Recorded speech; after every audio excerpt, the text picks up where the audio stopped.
الحمد لله والصلاة والسلام على رسول الله وعلى آله وصحبه ومن والاه، وأشهد أن لا إله إلا الله وحده لا شريك له، وأشهد أن محمدا عبده ورسوله. خدمت تمام بینندگان عزیز و گرامی عرض سلام و ادب دارم. در خدمت شما هستیم با مجموعه برنامه دفاع از سنت و ما در هفته گذشته به نعمتهای بهشت پرداختیم در سنت و اکنون ادامه آن. ما در بخشای گذشته احادیث صحیحی در این رابطه بیان نمودیم و اکنون هم به احادیث دیگری در این زمینه میپردازیم. حدیثی که اکنون میخوام بیان کنم حدیثی است که امام مسلم با سند خودش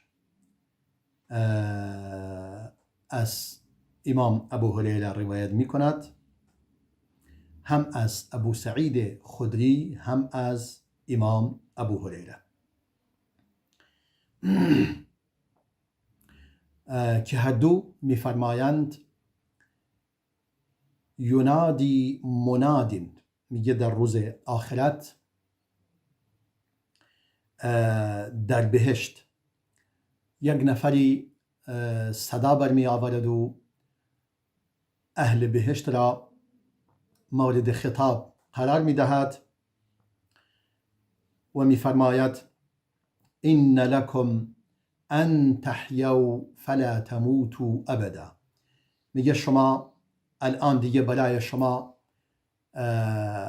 هست که زندگی کنید و هرگز نمیرید و هرگز نمیمیرید. و ان لکم ان تصحوا فلا تسقموا ابدا. و برای شما این هم مطرح است که همیشه سالم و سلامت هستید و هرگز بیمار نمیشوید. یعنی دیگه بیماری در اینجا وجود ندارد، زندگی وجود دارد، نه بیماری وجود دارد و نه مرگ. و ان تشبوا فلا تهرموا ابدا. و در اینجا برای شما این هم مطرح است که همیشه جوان میمانید و هرگز پیر نمیشوید. همیشه جوان میمانید و هرگز پیر نمیشوید. و ان لکم ان تنعموا فلا تبأسوا ابدا. و این برای شما مطرح است که همیشه در ناز و نعمت باشید، در نعمت باشید و هرگز ندار و محتاج نشوید. و فذلك قوله سبحانه و تعالی و تقدس. میفرماید تمام این مسائلی که در اینجا بیان شد در واقع خلاصه آن در این آیه خلاصه می شود. یعنی کل این مطالب در این آیه می توانیم خلاصه کنیم که خداوند متعال می فرماید در سوره اعراف آیه 43 می فرماید و نودو ان تلکم الجنة اورثتموها بما کنتم تعملون. میگه از اهل بهشت، یعنی اهل بهشت مورد خطاب قرار می گیرند و صدا برآورده می شود که به آنان گفته می شود این همان بهشتی است که شما آن را به ارث برده اید و به ارث به شما داده شده. به خاطر چی؟ بما کنتم تعملون، به سبب کارهای پسندیده ای و عملهای صالحی که انجام داده اید. یعنی این بدون دلیل نیست، حتما باید اهل ایمان و عمل صالح باشید تا از چنین نعمتهایی بهره‌مند شوید. دیگه مردم چه میخواهند؟ این که هرگز نمیرید و این که هرگز بیمار نشوید و این که هرگز پیر نشوید، یعنی همواره جوان باشید و جوان بمانید. دیگه چی میخواهید؟ در یک آواز وجود دارد، آواز کردی، میگه خوزگا لم دنیا سیشد نبوایه گایو مردن پیری نبوایه. اما خوی زون نکته یکی، یعنی بو دنیا ناشه، دنیا مشکله، بلام بو آخرت وایه. الله خوزگا لم دنیا سیشد نبوایه گایی، یعنی فقیری، مردن پیری، بلام اما در آخرت این ستا وجود ندارد و کاملا همواره جوان میمانید و همواره زندگی میکنید و نمیمیرید و همواره سالم هستید و بیمارم نمیشوید. یعنی در اون شعر باید این امر میگفت که بیماری هم وجود نداشت، وگرنه انسان پیر هم نباشد و مردن هم نباشد و فقیر هم نباشد اما بیمار باشد، هیچ فایده ای ندارد. یعنی این جوانی و این ثروت و این نمردن هیچ فایده ای ندارد اگر انسان بیمار باشد. وقتی که انسان بیمار است نمیتواند اصلا از هیچ چیزی لذت ببرد. ولی در اینجا میگه هیچ کدوم از اینها وجود ندارد، نه فقیری، نه پیری، نه مردن و نه بیماری. هیچ کدوم از اینها ندارید. دیگه چی میخوای شما؟ انسان در بهشت دیگه چه چیزی، شما دنبال چه نعمتی هستید که ندارید؟ سبحان الله. و قبلا هم بیان کردیم که در اونجا هر کس برای خودش اینقدر امکانات در اختیار دارد که قابل وصف نیست، واقعا اصلا قابل وصف نیست. و در یک حدیث دیگری که باز امام مسلم روایت می کند از امام ابو هریره، می فرماید من یدخل الجنة ینعم ولا یبأس. کسی که وارد بهشت می شود در آنجا از نعمت بهره‌مند می شود و هرگز فقیر نمی شود و ندار نمی شود. ولا تبلى ثيابه ولا یفنى شبابه. حتی لباسهایش هم کهنه نمی شوند اصلا. یعنی اون لباسی که لحظه اول پوشیده ای چقدر تازه و قشنگ و زیبا بوده، همواره آنچنان میماند، یعنی اصلا تغییر نمی کند. لباس هم تغییر نمی کند، کهنه نمی شود و جوانی هم از بین نمی رود، همواره جوان هستید. الله اکبر، الله اکبر ولله الحمد. و اینکه و در یک حدیث دیگری هست که باز این حدیث امام هناد بن سری در کتاب الزهد آن را آورده و امام ابو شیخ در العظمه و امام ابن ابی دنیا در صفت الجنه، صفت الجنه، و امام ابو نعیم اصفهانی هم در صفت الجنه خودش آورده و امام حاکم هم در المستدرک و امام بیهقی هم در کتاب البعث و النشور. در این حدیث که با سند خود این حدیث را روایت می کنند از عبدالله بن عباس، می فرماید قال امام عبدالله بن عباس فرمود نخل الجنة جذوعها زمرد اخضر.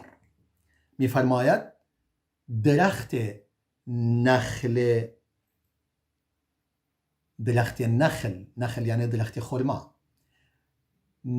درخت خرمای بهشت ریشه اش از زمرد هست، زمرد سبز. زمرد دیگه یک گوهر با ارزشی است، از زمرد هست. و کربوها ذهب احمر. و میفرماید تنه آن طلای قرمز است. و سعفوها کسوة لأهل الجنه. و برگ آن لباس اهل بهشت است. منها مقطعاتهم و حللهم. یعنی اون لباس هایی که میخواهند به اندازه خود از آن جدا کنند و اون لباس هایی که میخوان به آن خود را آرایش دهند و بسیار مزین و آراسته هست، از آن برگ درخت نخل هست. و ثمروها امثال القلال او الدلاء.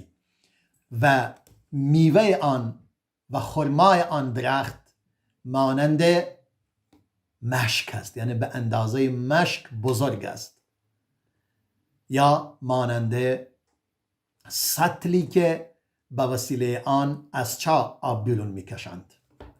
اشد بیاضا من اللبن، که از شیر سفیدتر است. و احلى من العسل، و از عسل شیرینتر است. و الین من الزبد، و از کره نرمتر است. لیس له عجم، یعنی دیگه هسته ای ندارد، همش گوشت خالص است. این هم سندش حسن است. یعنی این درخت خرما اسمش با درخت دنیا فقط مشترک است در اسم، وگرنه در حقیقت تنه آن، ریشه آن، شاخه آن، برگ آن، ثمر آن اصلا قابل مقایسه نیست با اون چیزی که ما در دنیا داریم. الله اکبر ولله الحمد. و در یک حدیث دیگری که البته این حدیث مرسل است اما صحیح است. حدیث که مرسل هم باشد قابل قبول است از کسی که مخصوصا اگر صحابی باشد. در اینجا امام بغوی این حدیث را از کتاب تفسیر خودش آورده و این هم امام شرح السنه است، امام بغوی، و امام ابن المبارک در کتاب الزهد، و امام طبری در تفسیرش، و امام ابن ابی الدنیا در صفت جنتش آورده که می‌فرماید از عبدالرحمن بن ثابت نقل می‌کند. عبدالرحمن بن ثابت که کسی است که از پیامبر چیزی نشنیده صلی الله علیه و سلم، اما در زمان پیامبر بوده و پیامبر را دیده، یعنی صحابه است. می‌فرماید قال رجل یا رسول الله، گفت مردی ای رسول خدا، افی الجنة خیل، آیا در بهشت اسب وجود دارد؟ فإنی احب الخیل، من اسب را دوست دارم در بهشتم اسب برای خودم داشته باشم. فقال این يدخلك الله الجنة فلا تشاء أن تركب فرسا من ياقوتة حمراء فتطير بك في أي الجنة شئت إلا فعلت. می‌فرماید اگر خداوند متعال تو را وارد بهشت گرداند، هر چیزی بخواهید هست. میگه فرض کن اگر بخواهی اسبی از یاقوت، یعنی کلن اسبی باشد از یاقوت، یاقوت قرمز رنگ قشنگ، تو را سوار کند و اصلا پرواز کند، یک اسبی که بالدار باشد و پرواز کند و تو را در بهشت بگرداند، اگر چنین آرزویی کنید همون برایت خواهد بود. یعنی همون چیزو فقط کافی است که شما چنین آرزویی داشته باشی و چنین خواسته‌ای داشته باشید. همین که اینو بخواهی، دیگه چه برسد به یک اسب عادی که بر روی زمین حرکت کند. اگر دوست داشته باشی اسبی داشته باشید که پرواز کند و شما سوارش شوید، چنین هم خواهد بود. و این دلیل بر چیست؟ بر هواپیما. یعنی شما دلت بخواه یک هواپیمایی داشته باشی که در بهشت به آرزوی خودت پرواز کنید، برای شما میسر است. فقال اعرابی، اما یک فرد بادیه نشین که در بادیه زندگی می کند گفت یا رسول الله افی الجنتی ایبیلون، آیا در بهشت شتر هست؟ فإني احب الإبل، من شتر را دوست دارم. سبحان الله. قال يا أعرابي إن أدخلك الله الجنة أصبت فيها ما اشتهت نفسك ولذت عينك. گفت ای بادیه نشین، اگر خدا تو را وارد بهشت گرداند، هر آن چیزی که اشتها کنید و چشمت از آن لذت ببرد برای تو هست. هر چیزی که آرزو کنی، هر چیزی که دلت بخواهد، هیچ چیزی نیست که ممنوع باشد یا برای شما نباشد. الله اکبر. یعنی این در واقع پاسخ سؤال بسیاری از مردم است که میگه مثلا آیا در بهشت فلان چیز هست، فلان چیز هست، نمیدونم ماشین هست، هواپیما هست، قطار هست، چی هست. کافی شما هر چی اراده بکنی هست، هر چی دلت بخواه هست. چون خدا فرموده فیها ما تشتهیه الانفس و تلذ الاعین، هر آن چیزی که نفس انسان اشتهایش کند و نفس انسان و چشم انسان از آن لذت ببرد هست. دیگه چه کم دارید؟ الله اکبر. حالا این پاسخ است برای خانم ها که خیلی وقت میگوین خیلی خوب، برای ما چی هست؟ برای شما همین که خدا فرمود فیها ما تشتهیه الانفس و تلذ الاعین، هر آن چیزی که نفست اشتهایش میکند، از همسر، از خوراکی، از وسیله سواری، از وسیله پوشیدنی، از وسیله نوشیدنی، از هر چیزی، نه وسیله یعنی نوشیدنی ها، هر چیزی که شما دلت میخواهد و هر چیزی که چشمت از آن لذت میبرد و از دیدنش لذت میبرد هست. دیگه این پاسخی است برای تمام زنان و مردان. الله اکبر ولله الحمد.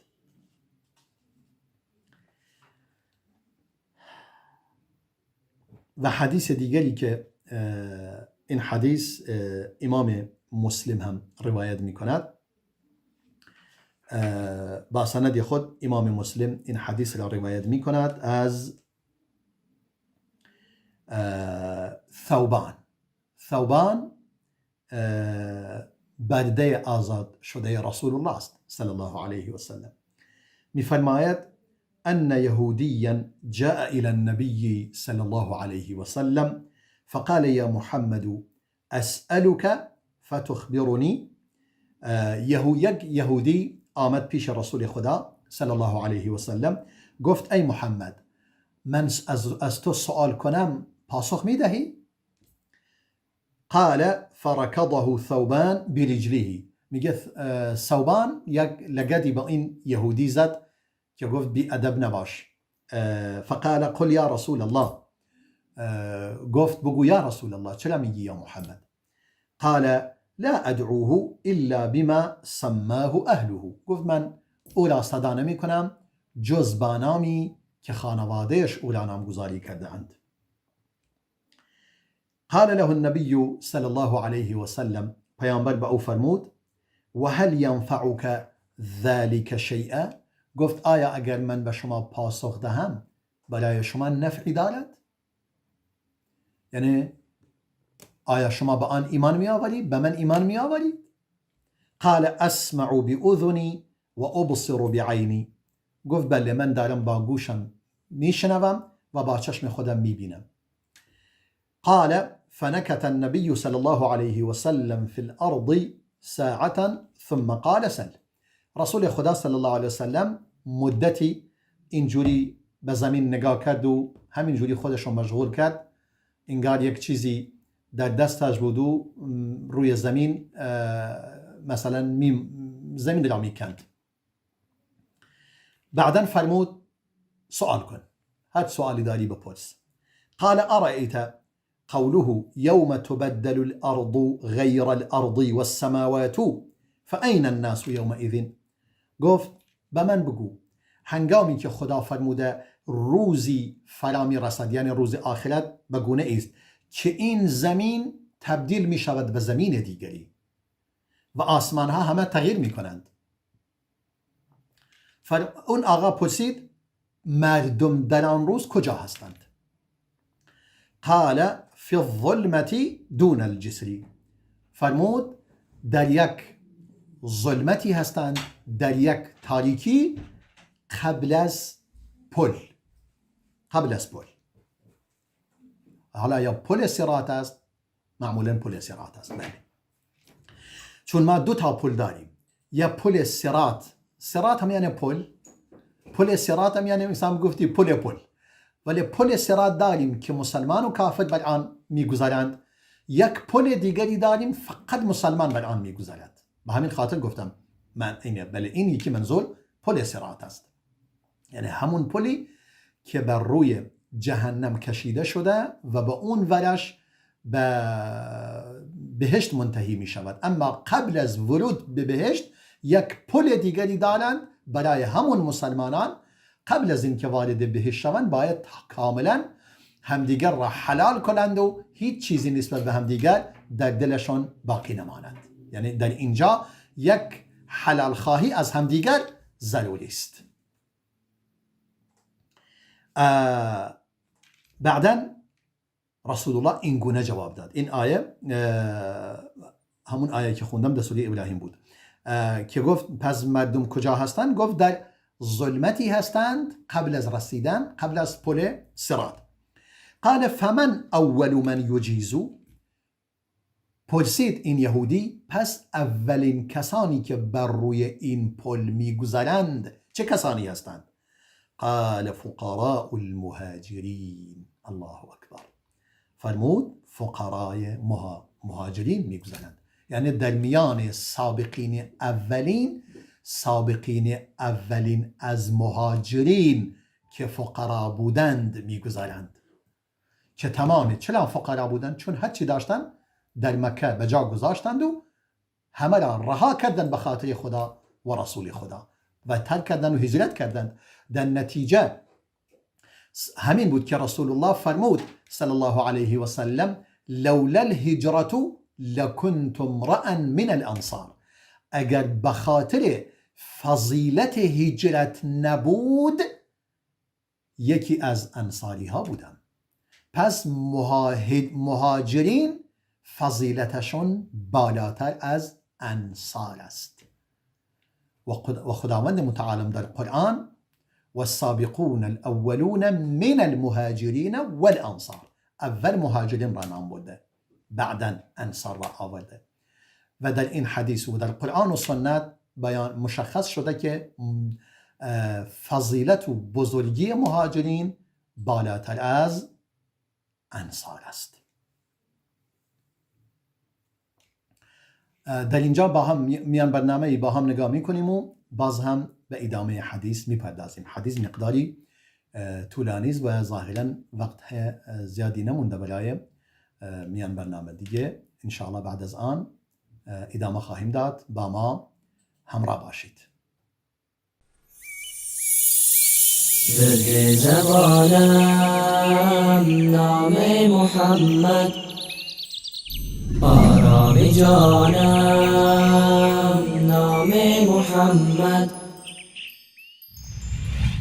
آرام جانم نام محمد، ورد زبانم نام محمد، ورد زبانم خدا نام محمد، نام محمد،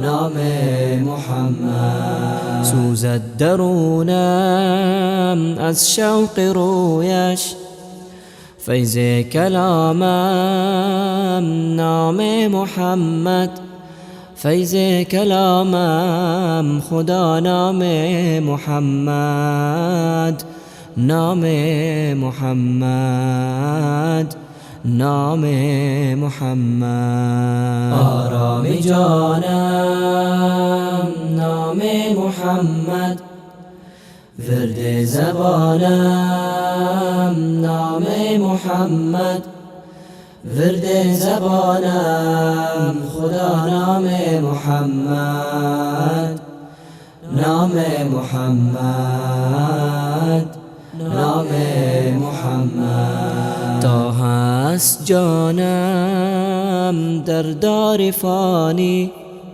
هر لحظه خوانم نام محمد، هر لحظه خوانم خدا نام محمد، نام محمد، نام محمد. آرام جانم نام محمد، ورد زبانم نام محمد، ورد زبانم خدا نام محمد، نام محمد،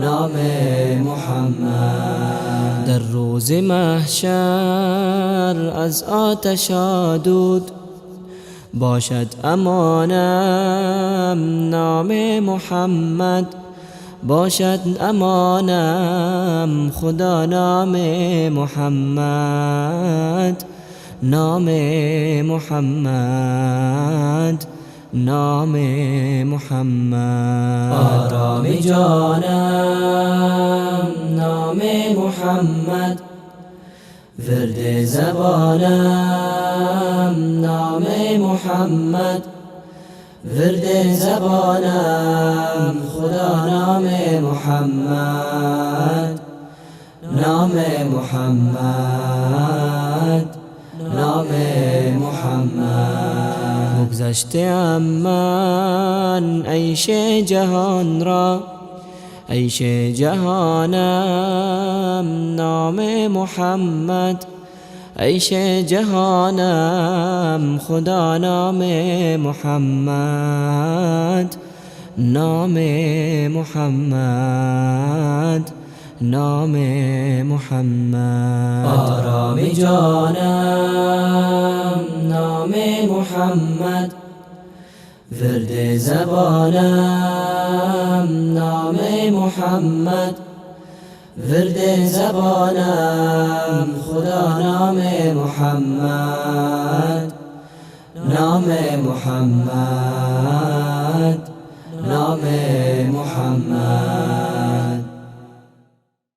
آرام جانم نام محمد، ورد زبانم نام محمد، ورد زبانم خدا نام محمد، نام محمد، نام محمد.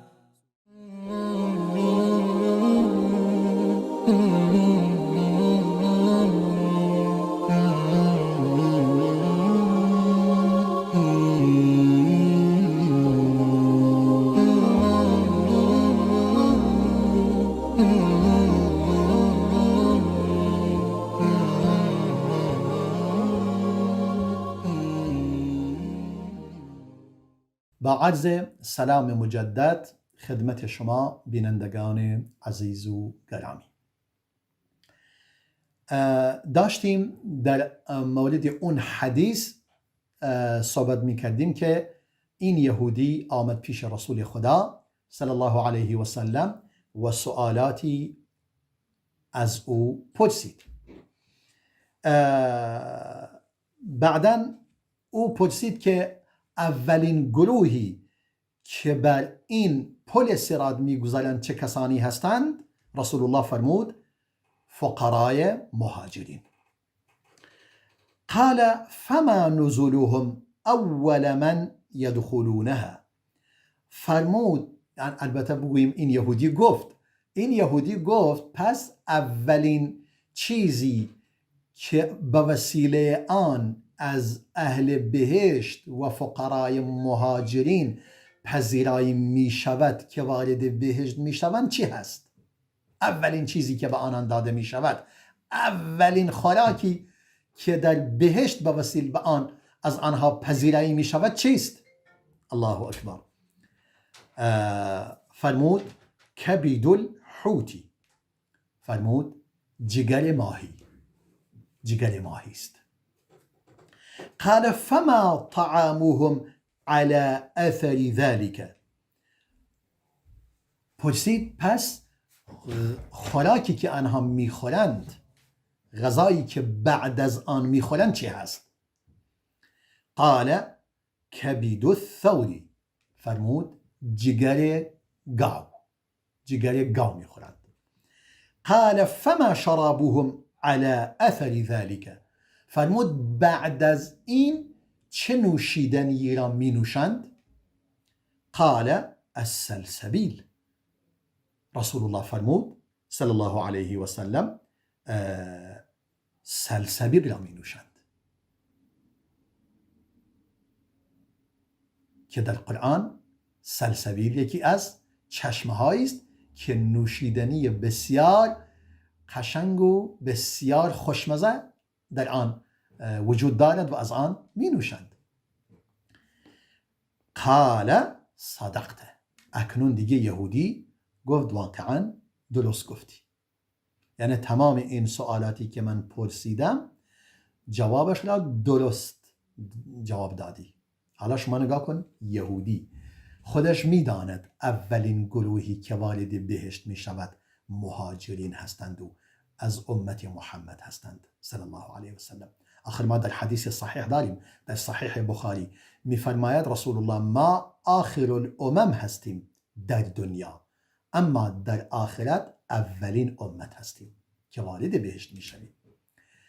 اولین امت هستیم در دنیا، آخرین هستیم، امت پیامبر آخرین امت هست، اما در آخرت اولین امتی که وارد بهشت میشوند امت محمد است صلی الله علیه وسلم.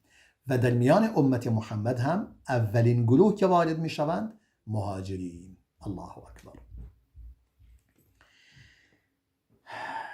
خیلی خوب، گفت حالا درست گفتی. شما نگاه کن، یهود اینقدر حق برایش روشن است اما با آن ایمان نمی آورد.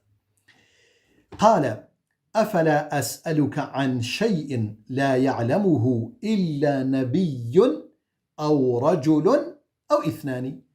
گفت آیا من از تو سوالی نپرسم که هیچ کسی پاسخ این سوال را نمیداند جز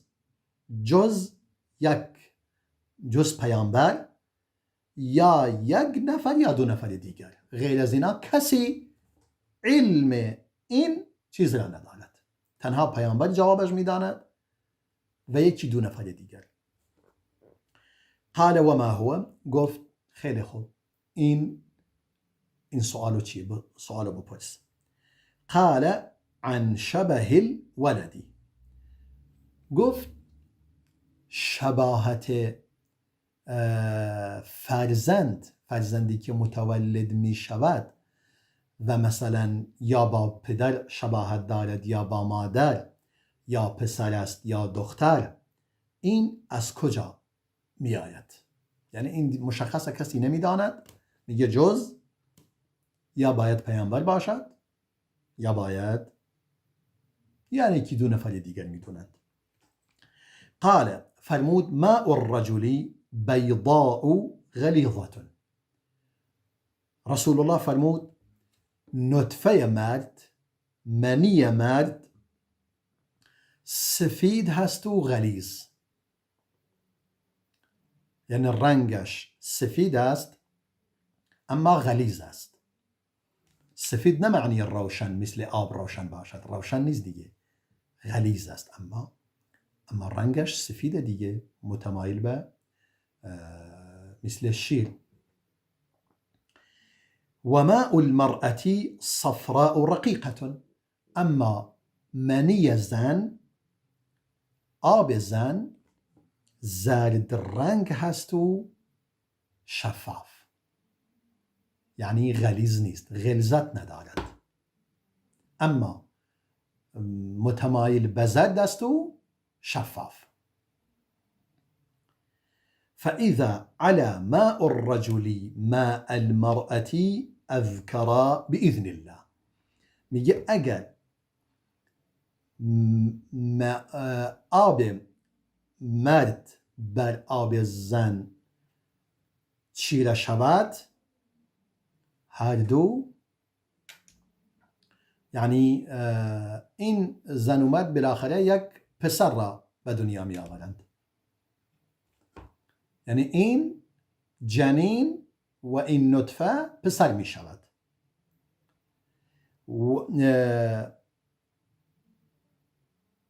و من قبل ذلك الشبه، و اون تشابه از این ایجاد می شود، یعنی هر کدوم بیشتر بچربد، اون یکی اگر مرد بود پسر می شود و شباهت به پدر پیدا می کند. و اذا علا ماء المرأة ماء الرجل آنف بإذن الله. اما اگر آب زن بر مرد بچربد و چیره شود و غلبه کند، به اذن پروردگار دختر را میزاید. و من قبل ذلك الشبه، و شباهت از این سرچشمه میگیرد. یعنی اصلا جوابش را خیلی دقیق داد رسول خدا صلی الله علیه وسلم. فقال النبي صلى الله عليه وسلم والذي نفسي بيده ما كان عندي في شيء مما سألتني عنه علم حتى أنبأنيه الله في مجلسي هذا. سپس رسول الله فرمود قسم به کسی که جان من در دست اوست، و نسبت به این چیزهایی که الان از من پرسیدی هیچ گونه علمی نداشتم، قبل از این جلسه من نمیدونستم، اما در همین جا پروردگار این را به من وحی کرد و از طریق وحی این را دانستم. و این قوی ترین دلیل است بر این که سنت رسول الله صلی الله علیه و سلم هم وحی است که از جانب خدا نازل شده، یعنی هم قرآن وحی است و هم سنت رسول الله وحی است از جانب خدا.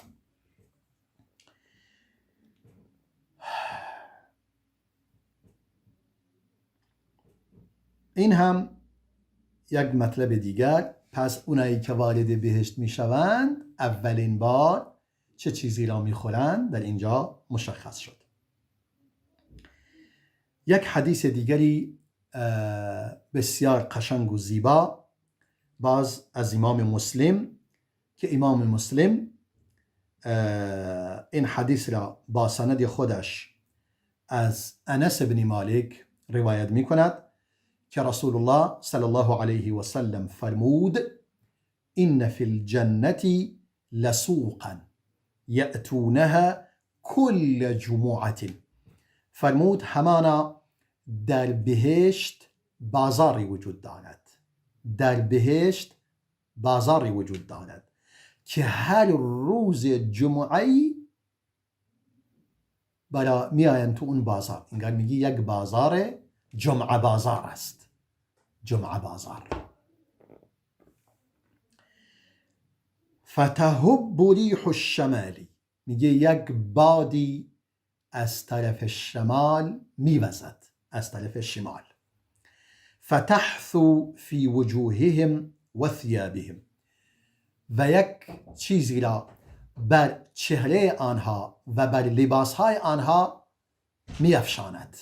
الله اکبر.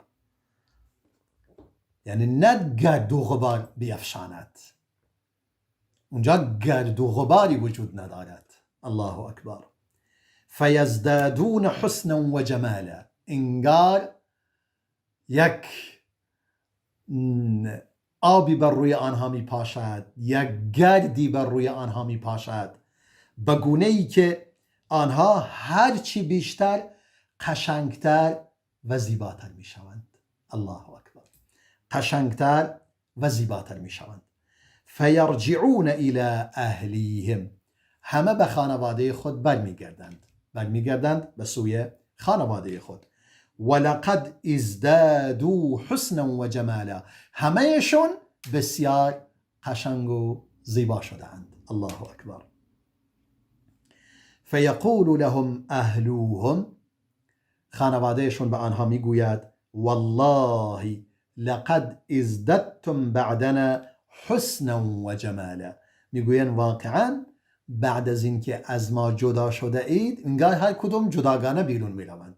زنا جدا میروند و مردا جدا بیرون میروند و هر کدام که برمیگردند به خانواده، به خانه، به جای خود برمیگردند، اینو میگویند. میگه واقعا شما بعد از ما، از وقتی که از ما جدا شده اید و دوباره آمده اید، بسیار قشنگتر و زیباتر شده اید. فیقولون و انتم والله لقد ازددتم بعدنا حسنا و جمالا، اونها هم به اونای دیگر میگویند واقعا شما هم از وقتی که از هم جدا شده ایم، اکنون بسیار زیباتر و قشنگتر شده اید. الله اکبر ولله الحمد. این هم حدیث دیگر که هر دو طرف از آن بهره‌مند هستند و خانواده به کلی. یعنی شما فرض میکنید هر هفته یک بار از نو قشنگتر از روز بعد میشوند. یعنی اون قشنگی که هفته قبل بوده، دیگه برای هفته بعد بیشتر از آن قشنگتر میشوند و برای هفته بعد از آن بیشتر از آن قشنگتر میشوند. یعنی مدام در حالت قشنگتر شدن و قشنگتر شدن هستند. الله اکبر ولله الحمد. خیلی خیلی واقعا قشنگ و زیباست. الله اکبر الله اکبر ولله الحمد. یک حدیث دیگری که در اینجا وجود دارد، میفرماید یدخل الجنة اقوام افئدتهم مثل افئدة الطیر، یک کسانی وارد بهشت میشوند که دلهایشان مانند دل پرندگان است. یعنی چی؟ یعنی اون کسانی که وارد بهشت میشوند باید اهل توکل باشند. چگونه مانند دل پرندگان؟ مگر پرندگان دلشون چگونه است؟ پرندگان، رسول الله میفرماید صلی الله علیه و سلم لو توکلتم علی الله حق توکله لرزقکم کما یرزق الطیر، اگر شما توکل کنید بر خداوند متعال آنچنان که باید توکل کنید، پروردگار شما را در دنیا روزی میدهد همچنان که پرندگان را روزی میدهد. خیلی خوب، پرندگان چگونه خدا چگونه پرندگان را روزی میدهد؟ میفرماید تغدو خماصا و تروح بطانا، میگه پرندگان صبح از خانه ولانه خود بیرون میروند در حالی که شکمشان و چیندانشان خالی است، هیچی داخلش نیست. گرسنه صبح از لانه بیرون میروند، اما وقتی که برمیگردند با شکمی پر و سی رو با شکمی پر برمیگردند. یعنی چی؟ یعنی پرندگان با وجود اینکه چیزی برای خود ذخیره نمی کنند، اما امیدوار هستند به اینکه هیچ روزی بی روزی نخواهند بود و این یعنی توکل به خداوند متعال، البته با تلاش. گنجشک‌ها و پرندگان در لانه خود نمی نشینند و بگویند که دانه به گلوی آنان فرو ریزد و دانو به گلوی آنان بیاید و نمیدونم همون روزی که میخواهند مثل زردالو بیا گلو به گلوی آنان ریخته شود، بلکه آنان تلاش میکنند، بیرون میروند، میزنند بیرون و دنبال روزی خود هستند، ولی دست خالی بر نمیگردند. پس اینجاست معنی حقیقی توکل. معنی حقیقی توکل این نیست که انسان ترک اسباب کند و اسباب را رها کند و بگوید من می نشینم به توکل بر خدا. نه، اصلا این کار بسیار ناپسند و بسیار مذموم و بسیار نادرست است و این یک فهم خطایی است. بله اگر در جایی که اسباب در اختیار ندارید، اونجا بله باید اونجا بر خدا توکل کنید که خدا روزیت را بدهد. اما وقتی که شما توان دارید باید دنبال کسب روزی باشید و دنبال کسب و کار باشید. از تو حرکت، از خدا برکت. تو حرکت کن، خداوند متعال در آن برکت میاندازد. در اینجا یک نکته دیگری اشاره کنم. هرچند نعمتهای بهشت خیلی فراوان است، ولی به نظر من به اندازه‌ای که حداقل چیزی از آن گفته باشیم بیان شده. هم 3 بخش را از قرآن بیان کردیم و این 2 بخش هم در سنت، و یک مورد قسمت دیگری که به آن اشاره کنیم از نعمتهای بهشت که از همه نعمتهای بهشت مهمتر و بزرگتر است. البته قبل از همه این نعمتها، یعنی از همه بزرگتر، و رضوان من الله اکبر که در قرآن اینم بیان کردیم. رضایتی اندکی از جانب خدا از تمام نعمتهای بهشت بالاتر است. یک ذره نعمت داشته باشید از جانب خدا، یک ذره رضایت خدا. در اینجا یک چیز دیگری که هست دیدن پروردگار است. اضافه بر تمام این نعمتها یک نعمت دیگری وجود دارد. البته روافض و معتزلیان از آن محروم هستند که با آن ایمان ندارند. رافضیان و معتزلیان. خداوند متعال می‌فرماید اعوذ بالله من الشیطان الرجیم وجوه یومئذ ناظره الی ربها ناظره. میگه صورتهایی در روز آخرت و در بهشت ناعمه، ناظره، یعنی بسیار شاداب و خندان و مسرور و شادمان هستند.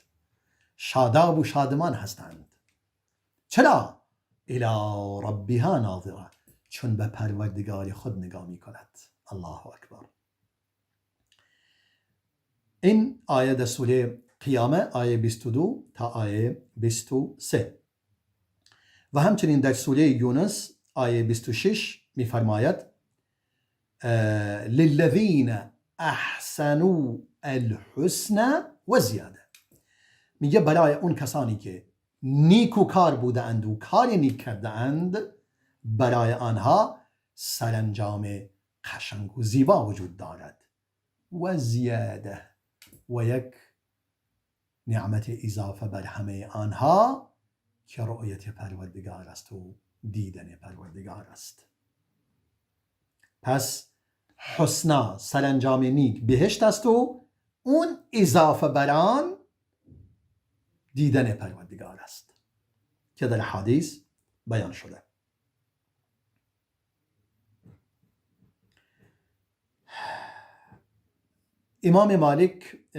از امام مالک سوال شد، گفتند ای امام مالک کسانی هستند این آیه را به گونه دیگر تفسیر میکنند. همون آیه الی ربها ناظره میگه بس سوی پروردگار نگاه میکنند، اونا میگویند الی ربها ناظره، میگویند نه، اینها یعنی منتظر پاداش هستند. ناظره به معنی منتظر. امام مالک فرمود کذبو، آنها دروغ گفتند، دروغ یعنی غلط تفسیر نمودند. فاین هم عن قوله تعالی، فرمود پس آنان چه کار میکنند از این آیه دیگر که میفرماید کلا انهم عن ربهم یومئذ لمحجوبون. فرمود نخیر، آنها یعنی فجار، اهل کفر و اهل فجور، آنها از دیدن پروردگارشان در حجاب هستند، یعنی در حجاب قرار گرفتند و خدا را نخواهند دید، یعنی اهل جهنم. سوره مطففین آیه 15. بعدا مالک فرمود، امام مالک، الناس ينظرون الى الله يوم القيامة باعینهم، مردم به پروردگار نگاه می کنند در روز قیامت با چشمان خود به خدا نگاه می کنند. و قالوا لو لم ير المؤمنون ربهم يوم القيامة لم يعير الله الكفار بالحجاب، لم يعير الله الكفار بالحجاب. میفرماید اگر اهل ایمان پروردگار خود را نمی دیدند، خداوند متعال از کافران به کافران عیب نمی گرفت که بگوید آنان از دیدن پروردگارشان در حجاب هستند. وقتی که یعنی میگه کفار از دیدن پروردگار محروم هستند. یعنی چی؟ یعنی اهل ایمان از دیدن پروردگار بهره‌مند هستند. الله اکبر. کلا انهم یومئذ، بعدن گفت قال لو لم ير المؤمنون ربهم يوم القيامة، بله همون مطلب. بعدن فرمود كلا إنهم عن ربهم يومئذ لمحجوبون. و باز پروردگار فرمود رضی الله عنهم و رضوا عنه، میگه پروردگار از آنها راضی است و آنها هم از پروردگار راضی شدند. این البته در جاهای زیادی اومده، از جمله سوره مائده و از جمله سوره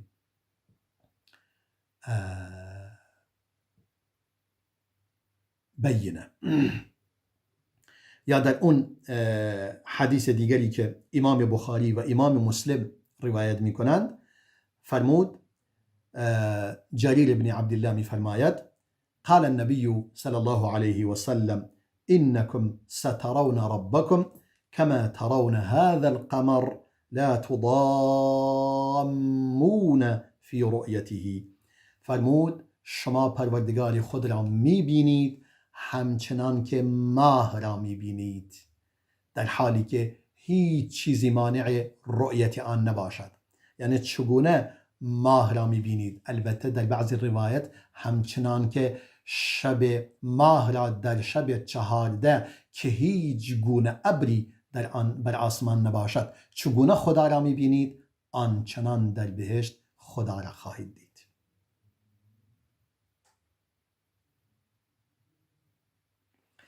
یک حدیث دیگری که باز یک حدیث بسیار قشنگ و زیباست ولی وقتمون خیلی کمه، انشاءالله به سرعت این حدیث را بگویم.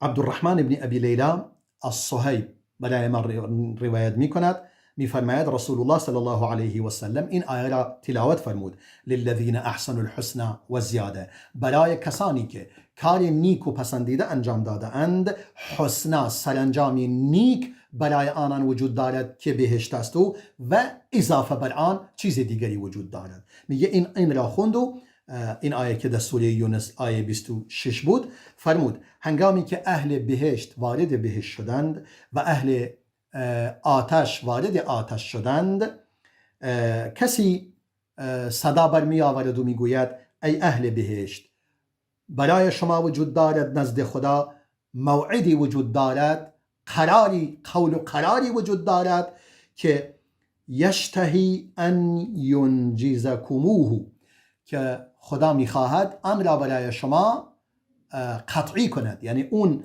وعده‌ای که قرار داده میخواد برای شما به اون قول و قرار وفا کند. قالوا وما هذا الموعود، گفتن خیلی خوب این چیزی که قرار است خدا قرار داده چی هست؟ میگویند مگر پروردگار میزان حسنات ما را سنگین نکرده و مگر صورت ما را شاداب و خندان و شادمان نکرده و مگر ما را وارد بهشت نکرده و ما را از آتش دوزخ نجات نداده، دیگه چی میخواد به ما بدهد؟ قال فرفع الحجاب، در اونجا پرده برداشته می شود و حجاب برداشته می شود و فینظرون الی وجه الله عز وجل، در اونجا به صورت پروردگار نگاه می کنند، به رخسار پروردگار نگاه می کنند. قال فما اعطوا شیئا احب الیهم من النظر الیه، هیچ چیزی نیست نزد آنان محبوب تر باشد از همه اون چیزهایی که به آنها داده شده از نگاه کردن به پروردگار. پس از پروردگار متعال میخواهم که همه ما را وارد بهشت گرداند و توفیق عمل صالح به ما عطا کند که ما مستحق بهشت شویم و در نهایت رؤیت ذات پروردگار را رؤیت کنیم و او را مشاهده کنیم و از این نعمت بزرگ هم بهره‌مند شویم. در اینجا وقت ما به پایان رسیده است. همه شما را به خداوند بزرگ و ذوالجلال می سپارم و السلام علیکم و رحمت الله و برکاته.